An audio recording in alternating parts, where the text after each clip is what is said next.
দেশের বাইরে এই মুহূর্তে যারা অধ্যক্ষ মাওলানা আব্দুল সাত্তারের পেরিফেরিতে যুক্ত আছেন সকলকে জানাচ্ছি শুভেচ্ছা। দর্শক, আজকে শুডিবাড়ি বাজারে অধ্যক্ষ মাওলানা আব্দুল সাত্তারের নির্বাচনী গণসংযোগ চলছে। সেই গণসংযোগ থেকে আপনাদের সরাসরি দেখানোর চেষ্টা করছি। আজকে শুডিবাড়ি বাজারে যে নির্বাচনী গণসংযোগ চলছে সেই নির্বাচনী গণসংযোগিতে সরাসরি অংশ নিয়েছেন নীলফামারী জেলা জামাতের সম্মানিত আমির এবং নীলফামারী ১ নম্বর ডিমনার আগামী দিনে এমপি পদপ্রার্থী আগামী অধ্যক্ষ মাওলানা আব্দুল সাত্তার।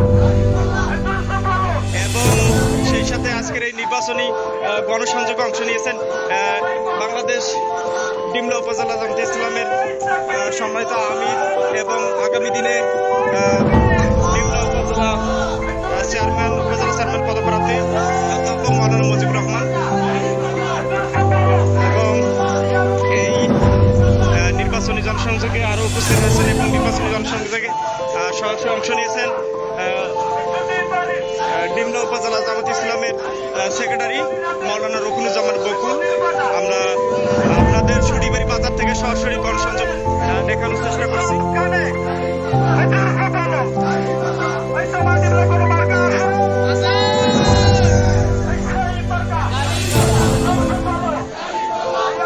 শুডিবাড়ি বাজারে অধ্যক্ষ মাওলানা আব্দুল সাত্তারের দাঁড়িপাল্লার গণসংযোগ চলছে। আমরা সেখান থেকে আপনাদের সরাসরি দেখানোর চেষ্টা করছি।